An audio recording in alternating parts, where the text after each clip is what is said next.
Cambridge English, IELTS 11, Tests 1 to 4. Published by Cambridge University Press and Cambridge English Language Assessment 2016. This recording is copyright. CD 1. Test 1. You will hear a number of different recordings, and you will have to answer questions on what you hear. There will be time for you to read the instructions and questions, and you will have a chance to check your work. All the recordings will be played once only. The test is in 4 sections. At the end of the test, you will be given 10 minutes to transfer your answers to an answer sheet. Now turn to Section 1. Section 1. You will hear a telephone conversation between an official at a village hall and a woman who wants to hire a public room. First, you have some time to look at questions 1 to 6.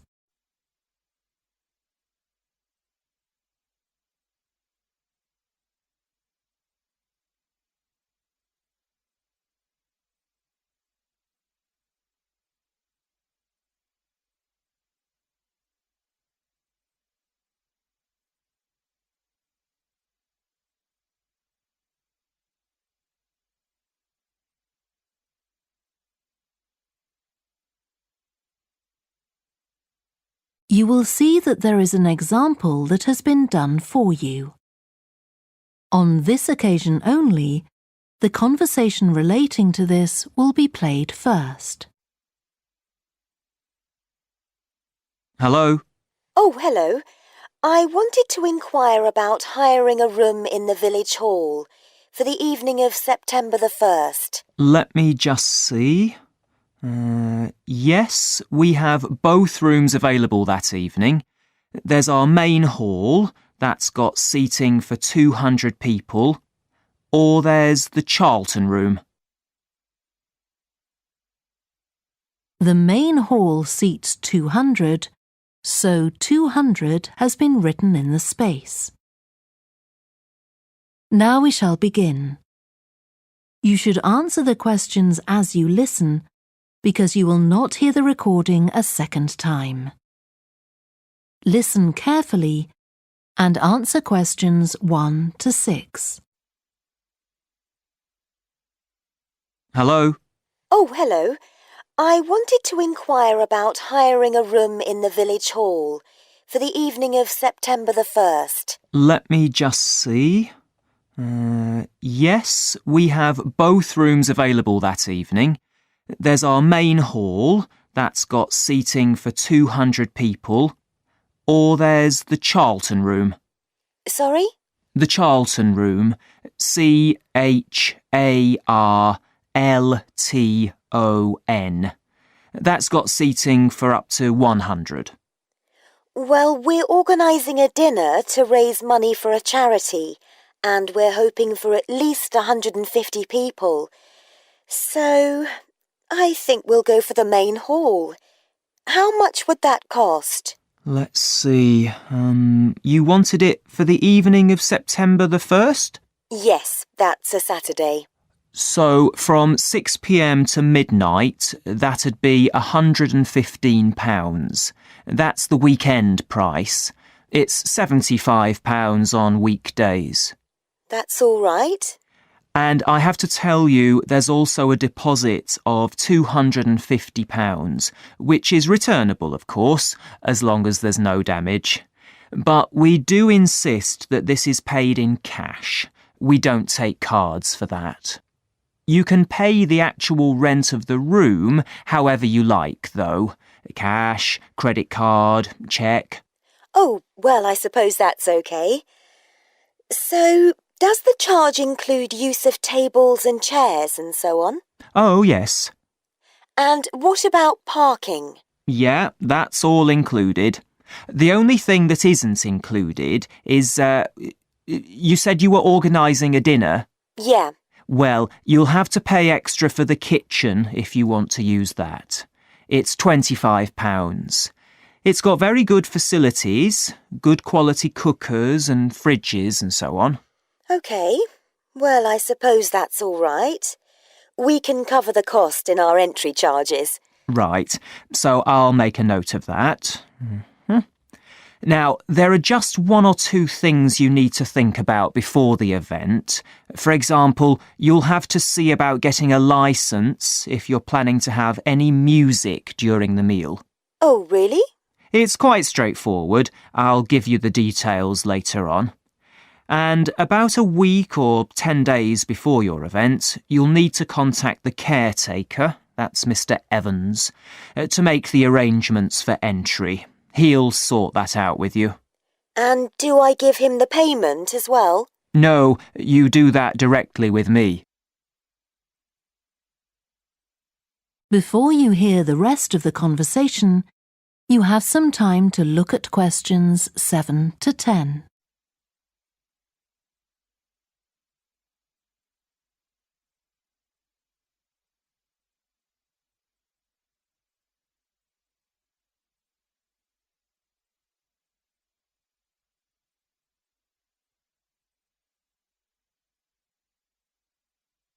Now listen and answer questions 7 to 10. Right. Now, is there anything I need to know about what happens during the event? Well, as you'll be aware, of course, the building is no smoking throughout. Of course. Now, are you having a band? Yes. Well, they'll have a lot of equipment, so rather than using the front door, they should park their van round the back and use the stage door there.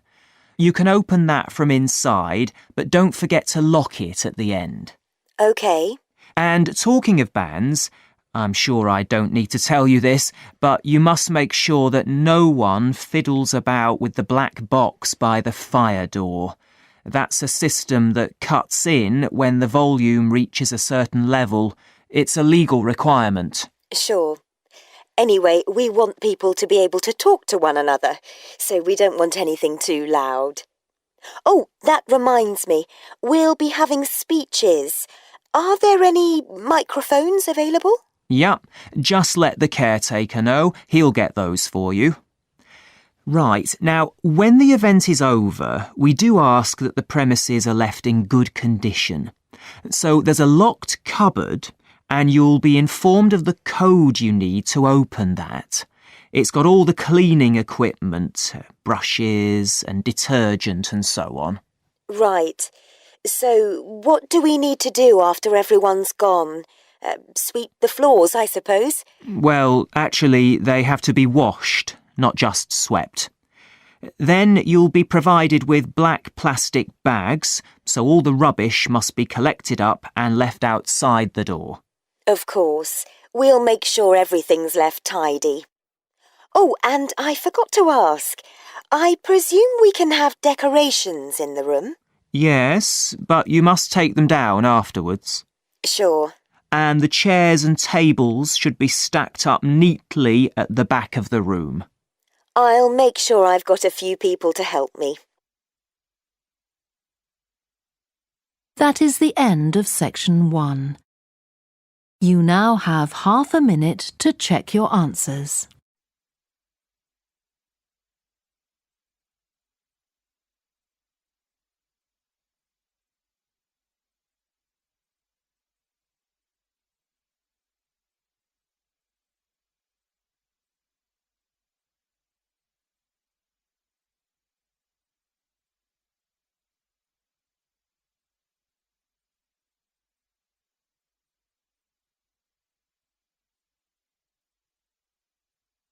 Now turn to section 2.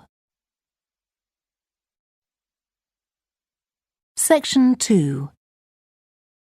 You will hear a guide talking to a group of visitors to a farm. First, you have some time to look at questions 11 to 14.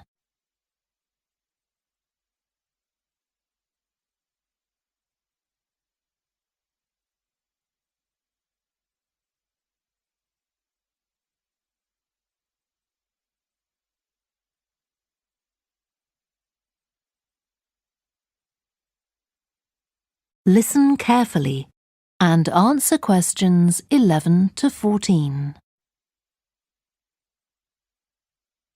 Welcome to the Fiddy Working Heritage Farm. This open-air museum gives you the experience of agriculture and rural life in the English countryside at the end of the 19th century. So you'll see a typical farm of that period, and like me, all the staff are dressed in clothes of that time. I must give you some advice and safety tips before we go any further. As it's a working farm, please don't frighten or injure the animals.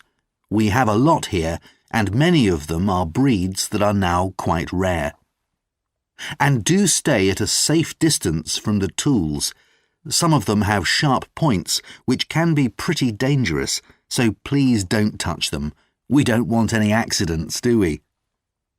The ground is very uneven, and you might slip if you're wearing sandals, so I'm glad to see you're all wearing shoes.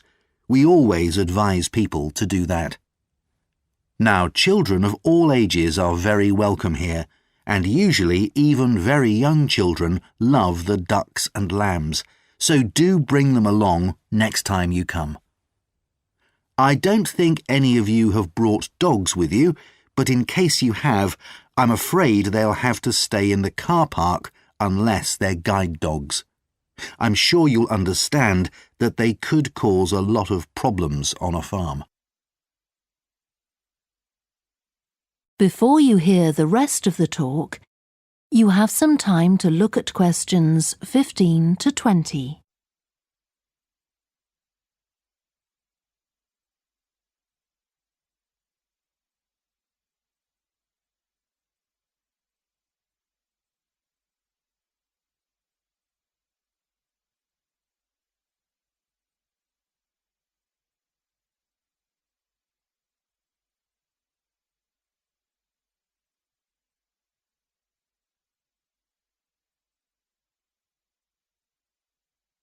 Now listen and answer questions 15 to 20.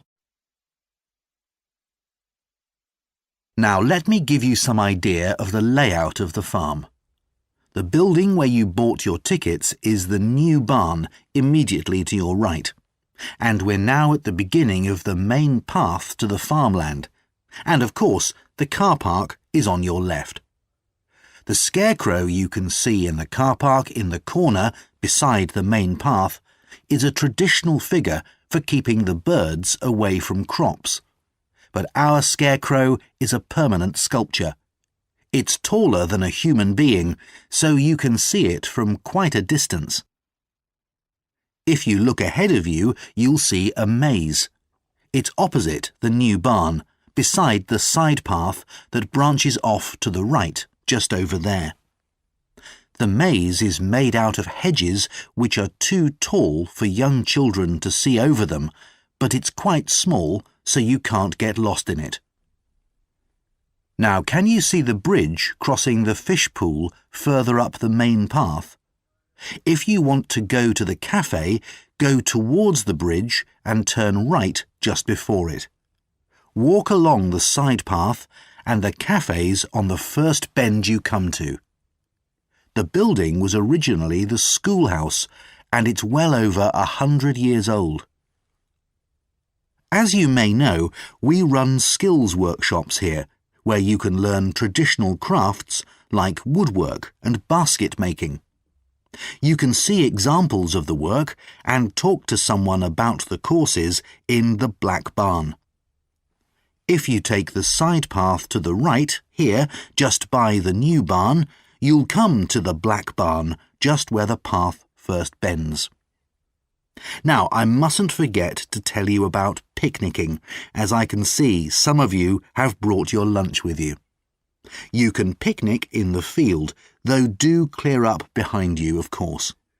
Or if you'd prefer a covered picnic area, there's one near the farmyard, just after you cross the bridge. There's a covered picnic spot on the right.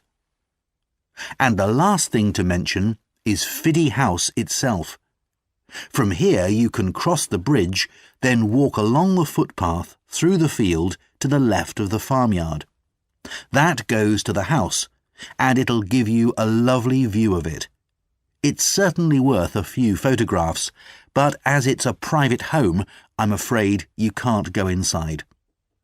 Right, well, if you're all ready, we'll set off on our tour of the farm.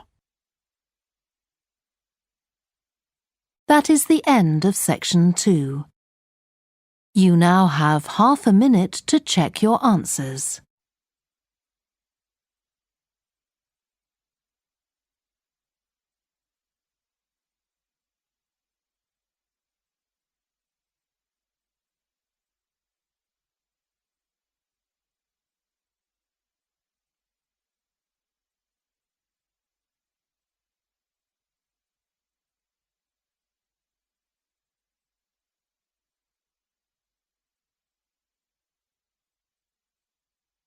Now turn to section 3. Section 3. You will hear 2 psychology students called Lisa and Greg discussing a project they have to do. First, you have some time to look at questions 21 to 27.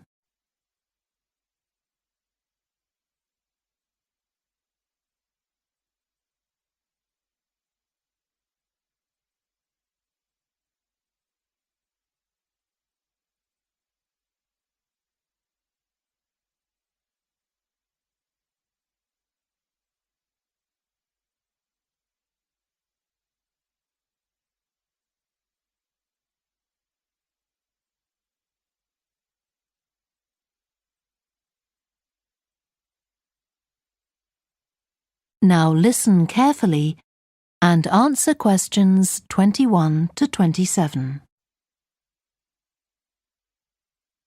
OK, Greg, so I finally managed to read the article you mentioned, the one about the study on gender in physics.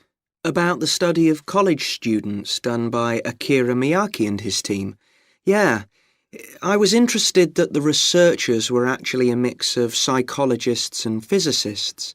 That's an unusual combination. Yeah, I got a little confused at first about which students the study was based on.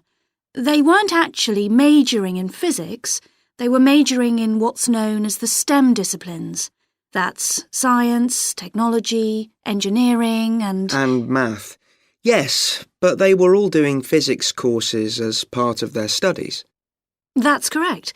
So, as I understood it, Miyake and co. started from the fact that women are underrepresented in introductory physics courses at college, and also that, on average, the women who do enrol on these courses perform more poorly than the men.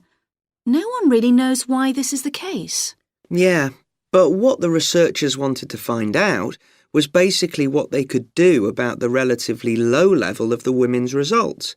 But in order to find a solution, they needed to find out more about the nature of the problem. Right. Now, let's see if I can remember. It was that in the physics class, the female students thought the male students all assumed that women weren't any good at physics. Was that it? And they thought that the men expected them to get poor results in their tests. That's what the women thought, and that made them nervous, so they did get poor results. But actually, they were wrong. No one was making any assumptions about the female students at all. Anyway, what Miyake's team did was quite simple, getting the students to do some writing before they went into the physics class. What did they call it? Values affirmation. They had to write an essay focusing on things that were significant to them, not particularly to do with the subject they were studying, but more general things like music or people who mattered to them. Right. So the idea of doing the writing is that this gets the students thinking in a positive way. And putting these thoughts into words can relax them and help them overcome the psychological factors that lead to poor performance. Yeah. But what the researchers in the study hadn't expected was that this one activity raised the women's physics grades from the C to the B range. A huge change. Pity it wasn't to an A, but still. No, but it does suggest that the women were seriously underperforming beforehand in comparison with the men. Yes. Mind you, Miyake's article left out a lot of details, like did the students do the writing just once or several times? And had they been told why they were doing the writing? That might have affected the results. You mean if they know the researchers thought it might help them to improve, then they just try to fulfill that expectation? Exactly. Before you hear the rest of the discussion, you have some time to look at questions 28 to 30.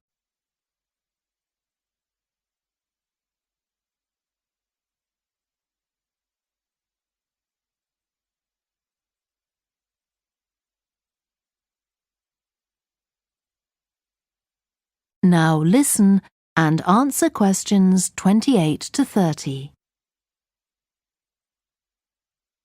So anyway, I thought for our project we could do a similar study, but investigate whether it really was the writing activity that had that result.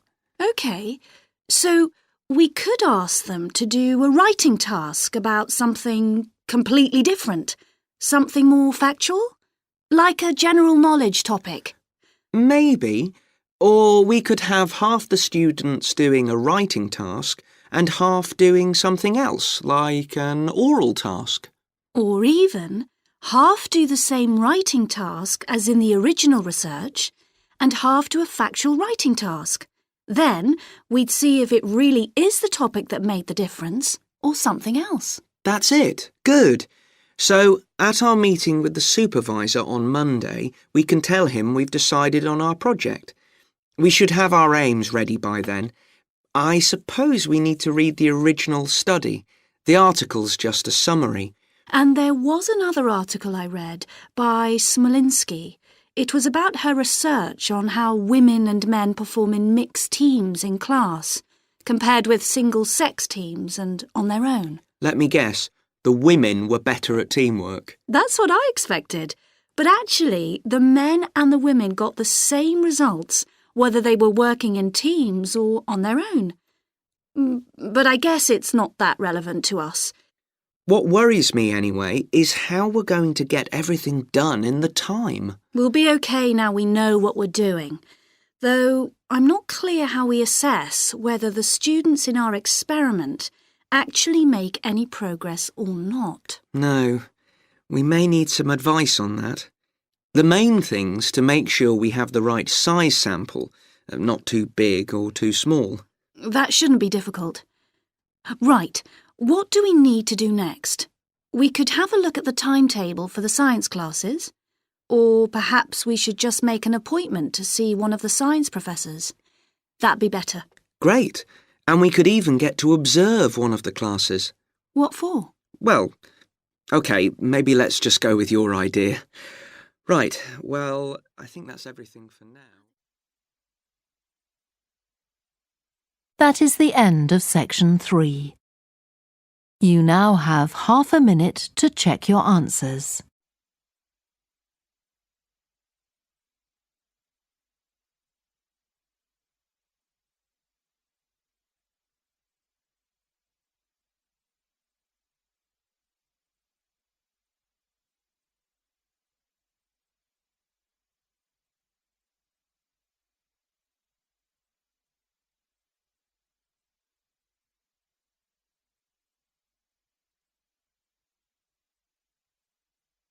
Now turn to section 4. Section 4. You will hear part of a student presentation about the variety of different species that live in the world's oceans. First, you have some time to look at questions 31 to 40.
Now listen carefully and answer questions 31 to 40.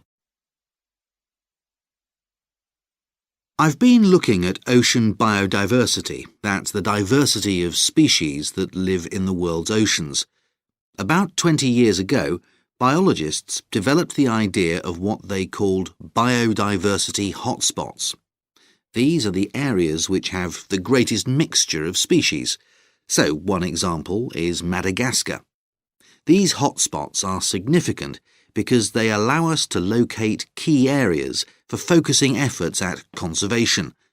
Biologists can identify hotspots on land fairly easily, but until recently, very little was known about species distribution and diversity in the oceans, and no one even knew if hotspots existed there. Then a Canadian biologist called Boris Worm did some research in 2005 on data on ocean species that he got from the fishing industry. Worm located 5 hotspots for large ocean predators, like sharks, and looked at what they had in common. The main thing he'd expected to find was that they had very high concentrations of food, but to his surprise, that was only true for 4 of the hotspots. The remaining hotspot was quite badly off in that regard. But what he did find was that in all cases, the water at the surface of the ocean had relatively high temperatures, even when it was cool at greater depths. So, this seemed to be a factor in supporting a diverse range of these large predators. However, this wasn't enough on its own, because he also found that the water needed to have enough oxygen in it. So these 2 factors seemed necessary to support the high metabolic rate of these large fish. A couple of years later, in 2007, a researcher called Lisa Balance, who was working in California, also started looking for ocean hotspots, but not for fish. What she was interested in was marine mammals, things like seals. And she found 3 places in the oceans which were hotspots, and what these had in common was that these hotspots were all located at boundaries between ocean currents. And this seems to be the sort of place that has lots of the plankton that some of these species feed on. So now people who want to protect the species that are endangered need to get as much information as possible. For example, there's an international project called the Census of Marine Life. They've been surveying oceans all over the world, including the Arctic. One thing they found there, which stunned other researchers, was that there were large numbers of species which live below the ice, sometimes under a layer up to 20 meters thick. Some of these species had never been seen before. They've even found species of octopus living in these conditions. And other scientists working on the same project but researching very different habitats on the ocean floor have found large numbers of species congregating around volcanoes, attracted to them by the warmth and nutrients there.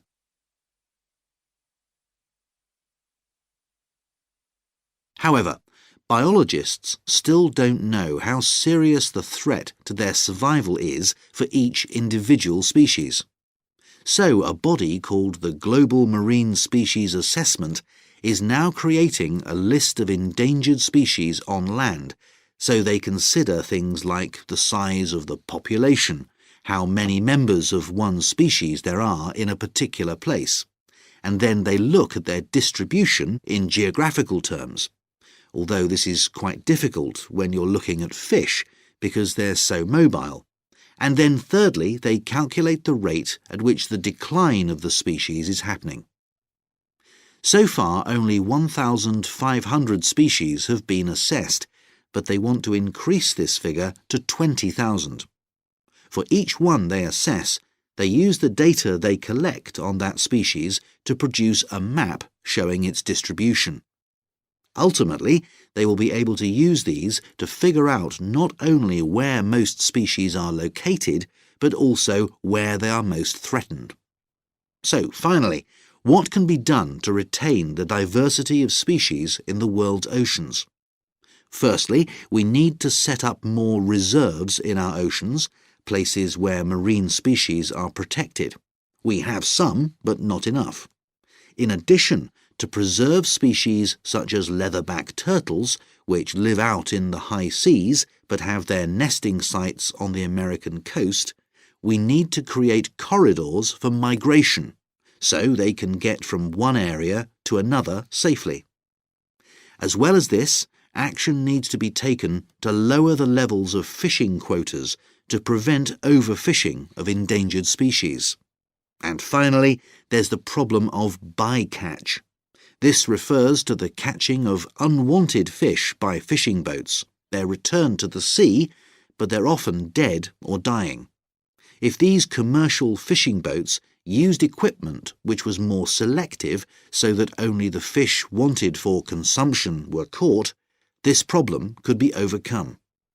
OK, so does anyone have any questions about... That is the end of section 4. You now have half a minute to check your answers.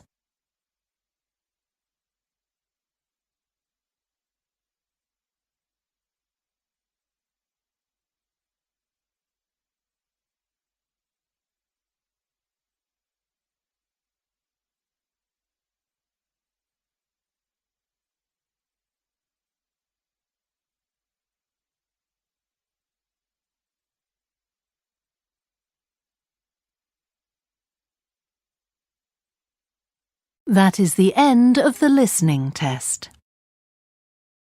You now have 10 minutes to transfer your answers to the answer sheet.